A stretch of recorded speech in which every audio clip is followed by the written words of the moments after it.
Yo, yo, yo, what's really going on, baby? I'll tell you what's going on. It's March Madness time, and your boy Icecold is, you know he's going to be here to give you guys that real, give you what you're looking for. Hopefully you haven't filled out your brackets yet, because what you need to do is look at this Icecold's corner, and if you still got time to turn them in and you haven't filled them out yet, you need to just follow everything that I'm telling you. Because if you want to win money, you want to win bragging rights, you want to win whatever it is you're going to win in a bracket challenge, you need to listen to me, because I'm right. Fact.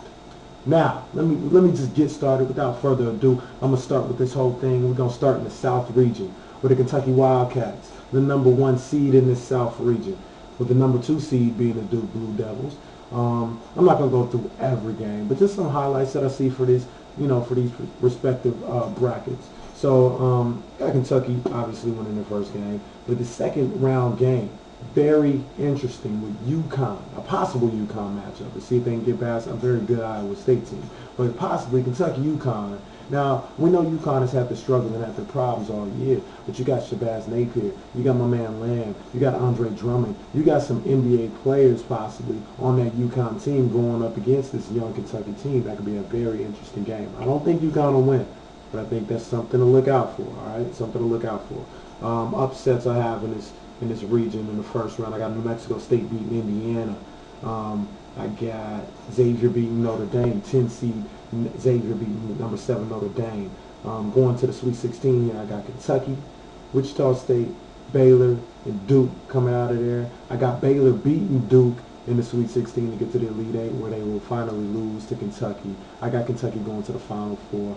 Best team in the nation, in my opinion. Most talented team in the nation. Anthony Davis, Michael Kidd-Gilchrist. We got my man Lamb and Teague on the perimeter doing their thing. This team competes. They play defense. Calipari. I just love what he's done with this team. So I got Kentucky going to the Final Four out of the South bracket. Out of the West, Michigan State, the #1 seed. #2 seed, Missouri. Upsets in the first round. I got #12 Long Beach State beating New Mexico. #5 New Mexico in the first round.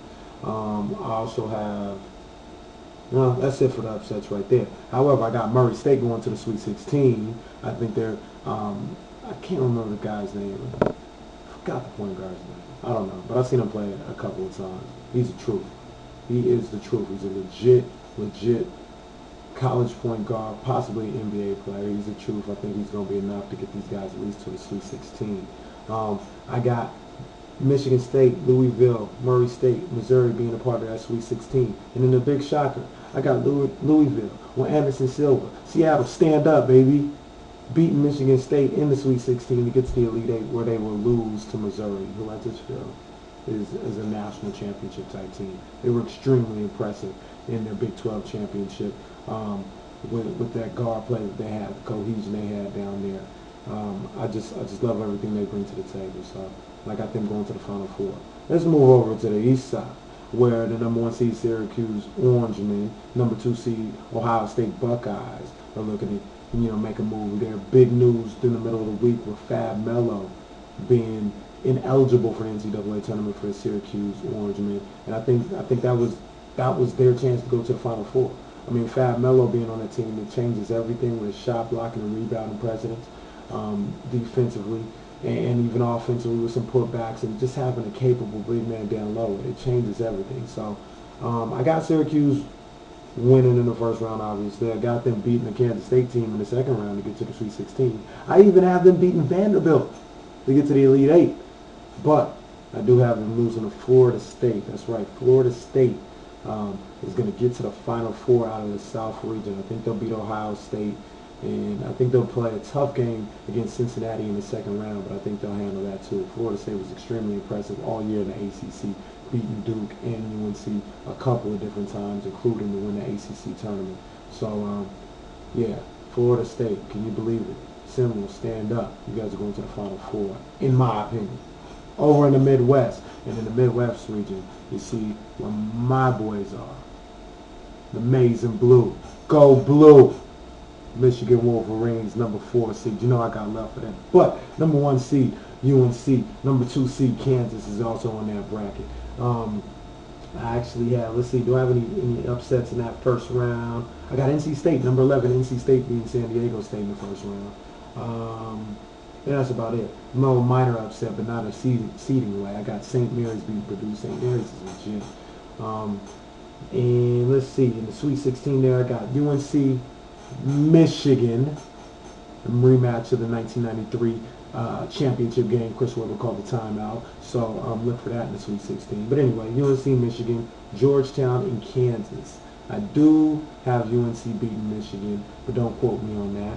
But I also have Kansas beating Georgetown, and then a big storyline matchup. Roy Williams and his UNC Tar Heels go up against Roy Williams' former team, his former school, his former legacy, the Kansas Jayhawks, with a triple to the Final Four on the line. I got Kansas coming out of this. I love my man Robinson down on the block. I love Tyron Taylor out on the perimeter. I think this team is solid. Even Whiteley or whatever the kid's name, the big tall center down there. I love, how he can get in there and mix it up, and he's a solid, serviceable big man down there. I don't trust Henson. I don't trust Marshall's ability not to be able to shoot on the perimeter. Harrison Barnes, he has flashes of greatness sometimes, and sometimes just completely disappears. I think UNC has probably the easiest road to get to the Elite Eight and possibly the Final Four, but I don't think they're going to beat Kansas when they face them in the Elite Eight. So I got Kansas in the Final Four coming out of the Midwest region. That leaves Kentucky, Missouri, Florida State, and Kansas in your Final Four. First Final Four matchup is going to be the Kentucky Wildcats going up against the Missouri Tigers. This is going to be one hell of a game. I do see Kentucky coming out of it squeaking by. I think they got a little bit more athleticism and size, pause, on the perimeter for Missouri more than they're really used to, and I think that'll affect them. I got Kentucky playing in a championship game against the Kansas Jayhawks. I think they'll beat the Florida State Seminoles. I think Florida State Cinderella, quote-unquote Cinderella run will end in the Final Four. Kansas against Kentucky on the first Monday night in April. It's going to be a great one. I got Kentucky and John Calipari finally getting the monkey off his back and winning his first national championship. And yeah, it's going to be one of the great finals, I think, final games in recent memory. I think this is a heavyweight championship. But like I said, I see Kentucky closing out on top. So recap, Final Four, because it's usually all anybody cares about. Kentucky, Missouri, Kansas, Florida State. I got Kentucky winning the whole thing, beating Kansas in the championship game. Check me out on Twitter, @IMKDiddy. Check me out on the Facebook. You can check in when we're doing the tournament and just see how right I am, because I'm right, always. All right? Y'all be good. Holla back.